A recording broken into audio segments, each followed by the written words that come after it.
জনিতাই জয় রাধেশ্যাম, হরে কৃষ্ণ হরে রাম, জয় রাধে। তা সবাই ভালো আছেন তো নাকি?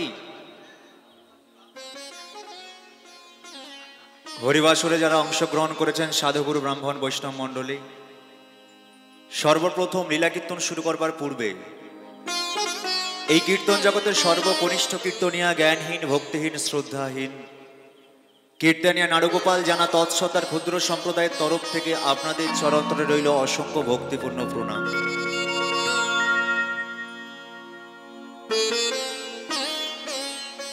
যে বাড়িতে এমন একটি সুন্দর হরিনাম যজ্ঞের আয়োজন করা হয়েছে, ভগবানের কাছে প্রার্থনা করি সেই বাড়ির প্রত্যেকটি পরিবার ছোট থেকে বড় সবার মধ্যে রাধারানী যেন কৃষ্ণ প্রেম ধন সম্পত্তি থাকে। শুধু বাড়ির পরিবারের মধ্যে নয় মা, এই গ্রামের মধ্যে ছোট বড় যারা আছেন, যতগুলো মানুষ আছেন, সবার মধ্যে রাধারানী যেন কৃষ্ণ প্রেম ধন সম্পত্তি দিয়ে থাকে। তার কারণ ধনী ধনী ধনী, আসল প্রেমে ধনী হলো আমাদের রাধা বিনোদিনী। রাধারানী রাজার মেয়ে ছিল বটে, তবে ভগবান শ্রীকৃষ্ণকে পেয়ে তিনি কিন্তু ভিখারি হলেন, তবু সে কিন্তু ধনী না। তাহলে কোন ধনে ধনী? তার মধ্যে লুকিয়ে ছিল কৃষ্ণ প্রেম ধন সম্পত্তি। তাই মাগো, যার ঘরে কৃষ্ণ প্রেম ধন সম্পত্তি থাকে, বাস্তব ধনের কোনো অভাব থাকে না। তাই আপনারা যুগ যুগ ধরে হরিনাম শুনুন, সারা জীবন হরিনাম শুনুন।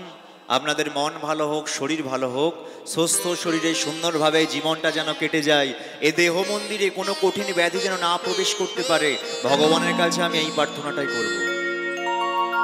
আর একটা কথা বলে দিই, আমার গুরুদেব যিনি আমাকে কীর্তন শিখিয়েছেন, শ্রী বিশ্বজিৎ খাড়া মহাশয়, লীলা কীর্তন শুরু করবার পূর্বে আমার গুরুদেবের চরণতলে রইল অসংখ্য ভক্তিপূর্ণ প্রণাম। তাহলে আসুন, লীলা কীর্তন শুরু করবার পূর্বে এই গ্রামের মধ্যে যত আশপাশে দেবদেবীর মন্দির আছে, প্রতিটা দেবদেবীর চরণতলে প্রণাম জানিয়ে শুরু করব আমার হরি কথা, কৃষ্ণ কথা, আমার শ্রী গৌরাঙ্গের কথা। তবে লীলা কীর্তন শুরু করবার পূর্বে আজকের ওয়েদার, আবহাওয়া সম্পর্কে আপনাদের কারো অজানা নয়। আমি নিজে পর্যন্ত ভাবতে পারছিলাম না যে হয়তো আপনাদের এখানে এসে উপস্থিত হতে পারবো কিনা। তাই দাদা ভাইকে, যে দাদা ভাই বুক করে নিয়ে এসেছে, আমি বারবার ধরে কল করছিলাম যে সব কিছু ঠিকঠাক আছে নাকি, সেই মতো তার মধ্যে বাড়ি থেকে বেরোবো। আমি সেই হাওড়া জেলা 58 গেট থেকে আসছি, তারও অনেক ভেতরে জোয়ারকোল গ্রাম, সেখান থেকে আসছি। অত দূর থেকে আসছি শুধুমাত্র তোমাদের চরণধুলিকে মাথায় নেওয়ার জন্য। তাই এখন যেহেতু আবহাওয়া পরিষ্কার হয়ে গেছে, মাইকের সাউন্ড যতদূর পর্যন্ত যাচ্ছে, তোমরা একে একে এসে হরিনামকে বসো, এখানে আসরে বসো, আসন গ্রহণ করো, আস্তে আস্তে হরিনামটাকে শ্রবণ করো। শুরু হলো আমাদের হরি কথা, কৃষ্ণ কথা, আমার শ্রী গৌরাঙ্গের কথা। এবার সবাই মিলে দুটো হাত তুলে নিতাই গৌরে কৃষ্ণ প্রেমান, হরি বল হরি বল। আমার পতিত পাবন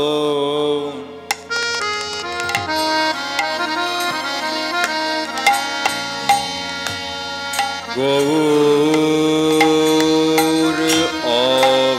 অবতারে,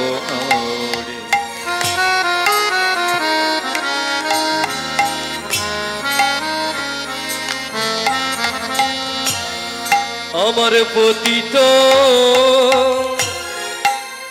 পাবন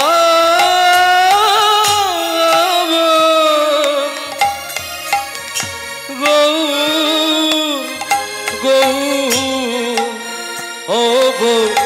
অবতারি,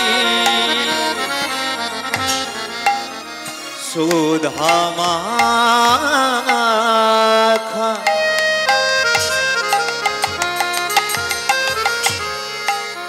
মধুর কৃষ্ণ নাম,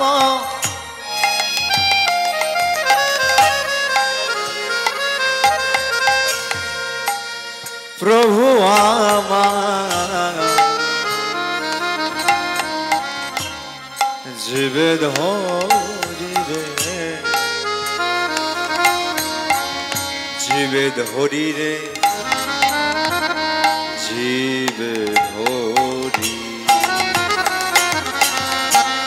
পতিত পাবন গৌরব তরি, পতিত পাবন গৌরব ধরি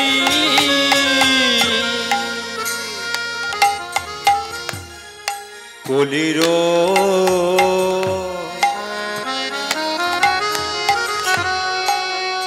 ভুজঙ্গ দেখি মধুর কৃষ্ণ নাম জীবে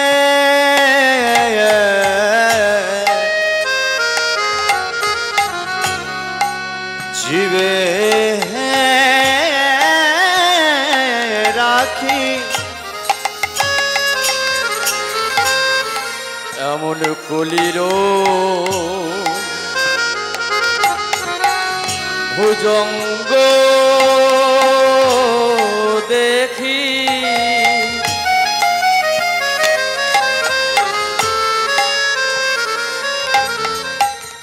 মধুর হরি না মধুর কৃষ্ণ নামে জীবে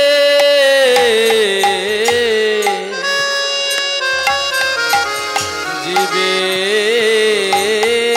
রাখি কলির ভুজঙ্গ দেখি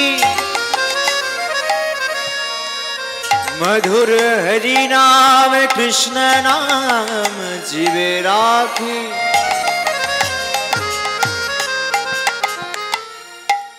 কলির ভুজঙ্গ দেখি। বাস্তব জগতে কাউকে যদি সাপই কামড় দেয় কি করা হয়? দূর থেকে ওঝা বা ধনন্তরীকে ডেকে নিয়ে আসা হয়। সেই ওঝা বা ধনন্তরী সে কি করে? তার ঝাড় ফুকের দ্বারাই তার শিকড়ের দ্বারাই যে মানুষটিকে সাপ দংশন করেছে সেই মানুষটির শরীর থেকে বিষটাকে তোলার চেষ্টা করে। যার শরীর থেকে বিষটা উঠে যায় সে প্রাণে বেঁচে যায়, যার না ওঠে তাকে মৃত বলে ঘোষণা করা হয়। কি তাই তো নাকি? কিন্তু আপনারা হয়তো সবাই কম বেশি বুঝতে পারছেন আমি কিন্তু বাস্তব সাপের কথা বলছি না। আমি কোন সাপের কথা বলছি? কলির ভুজঙ্গ দেখি। ভুজঙ্গ মানে কি? সর্প সাপ। আমি সাপ বলছি যে যুগে আমরা বাস করছি। কোন যুগে বাস করছি গো? সত্য যুগে তো নাকি? কলি যুগ। তাহলে কলি কি করেছে? বিশাল একটা সর্পমূর্তি ধারণ করে আমাদের ঘরে ঘরে এক ধরনের বিষ দিয়ে যাচ্ছে। বিষটা কেমন ডিজাইনে দিচ্ছে? কারো শরীরে দিল অহংকার রূপে বিষ। আমি মাস্টার, ডাক্তার, উকিল, ব্যারিস্টার, আমি ছেঁড়া চটে বসে হরিনাম শুনবো? তাহলে যার শরীরে অহংকার রূপে বিষ দিয়েছে, অহংকারে জালে জড়িয়ে গেছে, হরিনাম কৃষ্ণ নাম করা ছেড়ে দিয়েছে। আবার কারো শরীরে দিল মায়ারূপী বিষ। যার শরীরে মায়ারূপী বিষ দিয়েছে, মায়ার জালে জড়িয়ে গেছে, হরিনাম কৃষ্ণ নাম করা ছেড়ে দিয়েছে। আবার কারো শরীরে দিল কামনা বাসনার বিষ। আমার ছেলেকে আমি মাস্টার করব, আমার ছেলেকে আমি ডাক্তার করব, উকিল করব, ব্যারিস্টার করব, কিন্তু ওরা মূর্খ, জানে না ভগবান শ্রীকৃষ্ণের কৃপা ছাড়াই জগৎ সংসারে কোনো মানুষের মনের বাসনাটা পূর্ণ হয় না। কৃপাটা লাগবে। ভগবান শ্রীকৃষ্ণ যদি একবার কৃপা করে তাহলে মাস্টার কেন, ডাক্তার, ইঞ্জিনিয়ার পর্যন্ত হবে। কৃপা যদি না করে তাহলে কিন্তু কিচ্ছু হবে না। তাহলে কলি কি করেছে? এইরকম ভাবে বিষ আমাদের শরীরের মধ্যে দিয়ে যাচ্ছে। এবার বিষটা যে আমাদের শরীরের মধ্যে দিয়ে যাচ্ছে, বিষটাকে তোলার জন্য তো একজনকে চাই নাকি গো? কে তুলবে বিষটা? 33 কোটি দেবদেবীগণ আছে, কারো চিন্তা পড়লো না। চিন্তা পড়ে গেল কার? ভগবান শ্রী কৃষ্ণ। ভগবান শ্রীকৃষ্ণ আমাদেরকে উদ্ধার করার জন্য তিনি একটি মন্ত্র নিয়ে আসলেন। মন্ত্রটা কিন্তু বস্তায় করে বেঁধে নিয়ে আসলেন না, ছোট্ট একটি জিভে করে নিয়ে আসলেন। আজ এ জিভে করে হয়েছে দেখো ধনন্তরী রে, ধনন্তরী রে, ধনন্তরী রে। পতিত পাবন গৌরব তরি পতিত পাবন গৌরব ধরি বলো এমন দয়া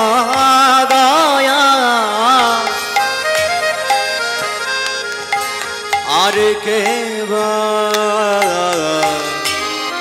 আছে গো বলে এমন দয়াল আর কে বা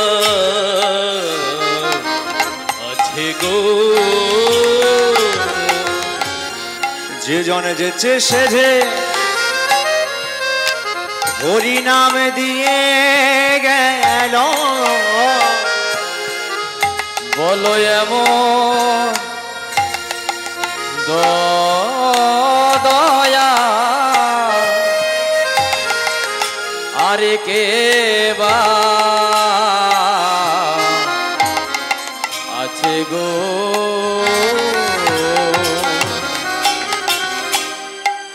ইহ জগতে যত মালা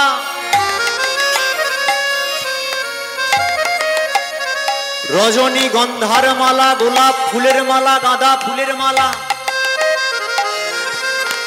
আবার দেখো চন্দ্রমল্লিকার মালা। ইহ জগতে যত মালা গো মালা গো মালা গো,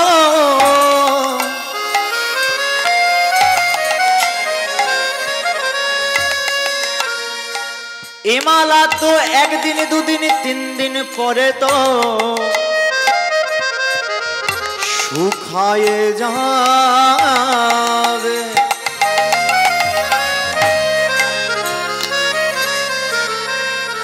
হে ভক্তমণ্ডলী, কথাটা কি ঠিক? দেখবেন মার্কেটে বিভিন্ন ধরনের মালা দেখতে পাওয়া যায়, তাই না? রজনীগন্ধার মালা, গোলাপ ফুলের মালা, গাঁদা ফুলের মালা। আচ্ছা, বাস্তবে একটা মালা কতদিন থাকে মার্কেটে?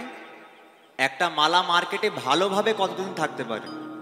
একদিন থাকবে, দুদিন থাকবে, তিন দিন থাকবে, 4 দিন থাকবে, তারপরে কিন্তু শুকায়ে যাবে, তাই তো? নাকি ফ্রিজে রাখলেও কিন্তু পচে যাবে, তাই তো? কিন্তু আমার গৌর হরি এমন একটি মালা দিয়ে গেল,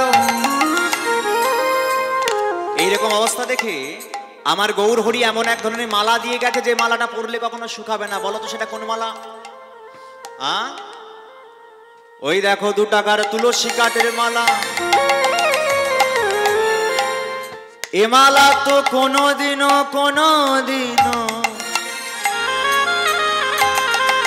শুকাবে না। একবার নিতাই গৌরে হরি হরি গো। আচ্ছা, বলে তো দিলাম তুলসী কাঠের মালাটা পরলে কোনোদিনও শুকাবে না, তাই তো? আচ্ছা, এখানে তো কম বেশি সবাই ভক্ত বসেছেন, তাহলে কষ্ট করে কি একবার হাতটা তুলে বলা যাবে কার কার গলায় তুলসী কাঠের মালা আছে? বলা যাবে কি? বাবা, যতগুলো লোক বসেছেন তার মধ্যে ম্যাক্সিমাম সবাইয়েরই আছে, তাই তো? যারা পড়েছেন আমার তরফ থেকে, আমার টিমের তরফ থেকে শতকোটি দণ্ডবত প্রণাম আপনাদের চরণে। যারা পড়েছেন অনেক অনেক শতকোটি প্রণাম, অনেক ধন্যবাদ। আচ্ছা, এর মধ্যেই তো আছে যারা 2-1 পড়েনি, নাকি? তোমরা কবে পড়বে ভাবছো? আরো বড় হবে তারপরে পড়বে নাকি? হ্যাঁ, এত কম বয়সে তুলসী কাঠের মালা পড়তে আছে, 60, 70, 80 বছর বয়স হয়ে যাক তারপরে পড়বো নাকি? একটা কথা আছে মা, সময় গেলে কখনো সাধন ভজন হয় না, সময় চলে গেলে সেটা কখনো পাওয়া যায় না। সাধন ভজনটা সময় থাকতে থাকতে করতে হয়। এখানে আমি আমার কিছু কথা বলতে চাই। আমি 5 বছর বয়স থেকে কীর্তন করছি, আজকে 18+ বয়স হয়ে গেল। আচ্ছা, একটা কথা চিন্তা করে দেখুন তো, কীর্তনটাকে কেন আমি বেছে নিয়েছি? আমি তো অর্কেস্ট্রা করতে পারতাম, বাউল করতে পারতাম, যাত্রা করতে পারতাম। কীর্তনটাকে কেন বেছে নিয়েছি? না, এই কীর্তনটাকে বেছে নেওয়ার পেছনে আমার একটি উদ্দেশ্য আছে। উদ্দেশ্যটি কি? উদ্দেশ্যটি হলো ইয়ং জেনারেশনের যে ছেলেমেয়েরা আছে, সেটা আমার ভাই, দাদা, দিদি, বোন যে কেউ হতে পারে। ইয়ং জেনারেশনের যে ছেলেমেয়েরা আছে তারা যেন একটু হলেও এই হরিনামটাকে, কৃষ্ণ নামটাকে শোনে। তার কারণে হরিনামের মধ্যে কত যে মাহাত্ম্য আছে, কত যে গুরুত্ব আছে, যারা এই জায়গায় বসে একমাত্র তারাই বুঝতে পারে, বাইরের মানুষগুলো কিন্তু বুঝতে পারে না। আপনি অর্কেস্ট্রায় চলে যান, অত আনন্দ পাবেন না। বাউলে চলে যান, অত আনন্দ নেই। যাত্রায় চলে যান, অত আনন্দ নেই। কীর্তনে বসলে যতটা না আনন্দ, যে জায়গায় বসে একমাত্র তারাই বুঝতে পারে, বাইরের মানুষগুলো কিন্তু বুঝতে পারে না। তো আপনাদের কাছে আমার একটা মাত্র অনুরোধ আছে, আপনারা সবাই মিলে আমাকে একটু প্রাণ ভরে আশীর্বাদ করবেন যে এই উদ্দেশ্য নিয়ে আমি কীর্তন করছি, এই উদ্দেশ্যতে যেন আমি সফল হতে পারি। একবার প্রেম সে বলো নিতাই গৌর হরি হরি। আচ্ছা, তাহলে কেউ কেউ মালা পরেছেন, কেউ কেউ পরেননি, তাই তো? আচ্ছা, এখানে তো অনেকেই আছে যারা তুলসী কাঠের মালা পরেনি, তোমরা তবু কীর্তন শুনতে বসেছো। আচ্ছা, তারা কি তাহলে ভগবানকে ভালোবাসে না? যারা তুলসী কাঠের মালা পরনি অথচ হরিনাম শুনছো, তারা ভগবানকে ভালোবাসো না? হ্যাঁ, ভালো তো বাসো, নাহলে তো এই জায়গায় বসতে না।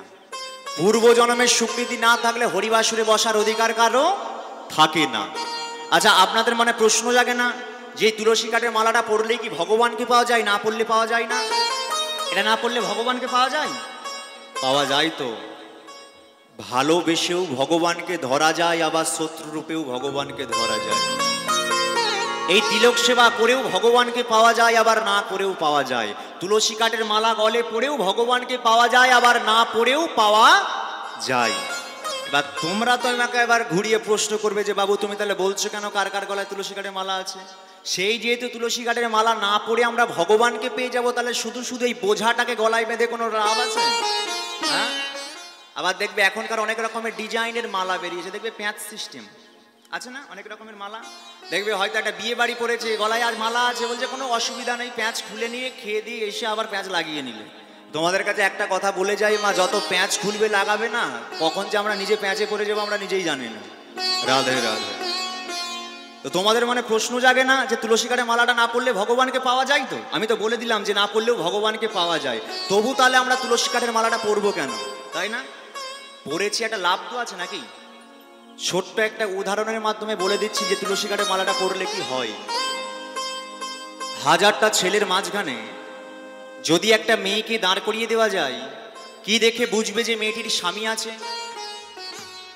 কি দেখে বুঝবে? 2 লাখ টাকার নপুর পড়েছে, তাকে দেখে বলবে নাকি ওর স্বামী আছে। 10,000 টাকার বেনারসি পড়েছে, তাকে দেখে বলবে নাকি ওর স্বামী আছে। কি দেখে বলবে? 1 চিমটি সিঁদুর। এবার একটা সত্য কথা বলবো, এখনকার মায়েরা আবার এমন সিঁদুর পরেন বাবা বোঝা যায় না। মানে 12-13টা জেলায় ঘুরছি তো আর দেখছি কারো আছে তো কারো নেই। যদিও বা 2-1 জনের পাওয়া গেল, সে আবার একটু স্টাইল করে পড়েছে, মানে সামনের রোড থেকে একটু সাইড করে পড়িয়েছে, কেরা সিঁদুর পড়েছে। তো তোমাদের কাছে আমার একটা মাত্র অনুরোধ, তোমরা আর যে পারো সাইডে করো, দয়া করে ওই সিঁদুরটিকে সাইডে করো না। সিঁদুরটিকে সাইডে করলে কিন্তু ওই স্বামী স্ত্রী থেকে সাইড হয়ে যাবে। রাধে রাধে। তাহলে 1 চিমটি সিঁদুর দেখে যে কেউ বলে দিতে পারবে মেয়েটির স্বামী আছে। আচ্ছা, তোমরা এবার বলো যে সিঁদুরের মূল্য ক টাকা? সিঁদুরের কত টাকা দাম? 2 টাকায় একটা পাতা পাওয়া যায়, হ্যাঁ, কিন্তু মূল্যটা আমার জায়গায় না। 2 টাকা 10 টাকায় পাতা তো পাওয়া যায়, অনেক রকমের সিঁদুর পাওয়া যায়, অনেক ডিজাইনের সিঁদুর পাওয়া যায়, কিন্তু মূল্যটাই জায়গায় নয়। মূল্যটা কোন জায়গায়? 2 লাখ টাকার নপুরও কখনো মাথায় যাবে না, আর 2 টাকার সিঁদুর কখনো পায়ে যাবে না। মূল্যটা হলো এই জায়গায়। তাহলে সিঁদুরটার মূল্য যেহেতু এত বড়, তাহলে মূল্য মর্যাদা দিতে শেখো। তাহলে আমার ভগবান কি বলছে? যেহেতু 1 চিমটি সিঁদুর দেখে বলে দিতে পারছি মেয়েটির স্বামী আছে, আমার ভগবান বলছে যে ভক্তের গলে তুলসী কাঠের মালা থাকে, ও ভক্ত আমার জন্য আছে। তাহলে মালাটা কেন পরা হয়? একটি প্রতীক চিহ্ন। আপনি এই 10 টাকার মালা পরে বাইরের দেশে চলে যান, ইংল্যান্ডে চলে যান, আমেরিকাতে চলে যান, যে কেউ দেখে আপনাকে 1 চান্সে বলে দেবে হচ্ছে ভারতবাসীর সন্তান। সব থেকে বড় দুঃখ, সব থেকে বড় কষ্ট কখনোই মা জানেন? আমরা ভারতবর্ষের মাটিতে জন্মগ্রহণ করে ভালোভাবে বাংলাটা বলতে শিখেও আমাদের মাতৃভাষা বাংলা হয়েও এই হরিবাসরে বসতে চাই না, এই যে ছেঁড়া চটে আমরা বসে হরিনাম শুনতে চাই না, একটা সেন্টিমেন্ট বলে ব্যাপার আছে। অথচ একটিবার লক্ষ্য করে দেখুন দিনকে দিন আমরা কোথায় যাচ্ছি। অথচ একটিবার লক্ষ্য করে দেখুন বাইরের দেশের মানুষগুলো কত উন্নত মানের দেশ, ইংল্যান্ড, আমেরিকা, জাপান, ফ্রান্স, কত ধনী দেশ। তাদেরকে যদি লক্ষ্য করা যায়, দেখবেন ওই বাইরের দেশ থেকে আমাদের দেশে এয়ারপোর্টে প্লেন থেকে যখন সর্বপ্রথম নামে না, আমাদের এই ভারতবর্ষের মাটিটাকে সর্বপ্রথম তারা একবার প্রণাম করে। কেন না? তারা জানে মাটিটার কত মূল্য, কত মর্যাদা। তারা জানে মাটিটার মধ্যে কত মহান মহান ব্যক্তির জন্ম হয়েছে। ঈশ্বরচন্দ্র বিদ্যাসাগর এই মাটিতে জন্ম, রবীন্দ্রনাথ ঠাকুর এই মাটিতে জন্ম, স্বামী বিবেকানন্দ এই মাটিতে জন্ম। তাই তারা এই মাটিটাকে সম্মান করতে জানে। আর তাহলে তাদের কথাটা ভেবে দেখুন, আর আমাদের কথাটা একবার ভেবে দেখুন। দিনকে দিন আমরা কত পিছিয়ে পড়ছি, তাই না? একবার চিন্তা ভাবনা করে দেখবেন, একটু 5 মিনিট ভাববেন যে আমরা দিনকে দিন কোথায় যাচ্ছি। যেখানে আমাদের নিজের ধর্মকে, সনাতন ধর্মকে আমরা ভালোবাসতে চাই না, অথচ সেখানে একবার লক্ষ্য করে দেখুন আমেরিকা কত বড় দেশ, সব থেকে ধনী দেশ, সেখানের মানুষজন এসে কিন্তু মায়াপুর নবদ্বীপে গেলে দেখা যায় নাচছে আর বলছে তোরা একবার হরে কৃষ্ণ বল, রাধে রাধে বল। তাছাড়া সব থেকে বড় অবাক হবে দেখবে আমরা 80 বছর হয়ে গিয়ে 90 বছর হয়ে গিয়ে মারা যেতে আরম্ভ করলাম, মরতে বসলাম, তবু আমরা হরে কৃষ্ণ বলতে চাই না, রাধে রাধে বলতে চাই না। কিন্তু দেখবেন যদি কেউ একটু টেলিভিশনটা টিভিটা একটু ফলো করেন জানবেন, দেখবেন বেশ কিছুদিন আগে একটা ছেলে এসেছিল, ছেলেটা হচ্ছে বাচ্চা ছেলে, ভাগবত দাস ব্রহ্মচারী। দেখেছেন কেউ? দেখবেন যে অ্যান্ড্রয়েড মোবাইল থাকলে দেখতে পাবেন। দেখবেন অতটুকু বাচ্চা ছেলে, সে যখন হিন্দি সারেগামাপা, বাচ্চাদের যে সারেগামাপা সেখানে যখন যায়, ওখানে যে যাচ্ছিল নেহা কাক্কার, সেখানের মধ্যে তাকে হ্যালো বলে সম্বোধন করছে, তাদের ভাষায় হ্যালো বলে, হাই হ্যালো বলে সম্বোধন করছে। ভাবনা চিন্তা করে দেখুন অতটুকু বাচ্চা ছেলের একটা সেন্স কত দূর, কমন সেন্সটা কত দূর, চিন্তা ভাবনাটা কত দূর। যখন হাই হ্যালো বলছে, বাচ্চা ছেলেটা ভাগবত দাস ব্রহ্মচারী বলে উঠলো, হাই হ্যালো ছাড়ো, হরে কৃষ্ণ বলো। মানে আমাদের সনাতন ধর্মটা সেখানে প্রচার করে দিয়ে আসলো যে হাই হ্যালো না, হরে কৃষ্ণ বলে সেটাকে সম্বোধন করো।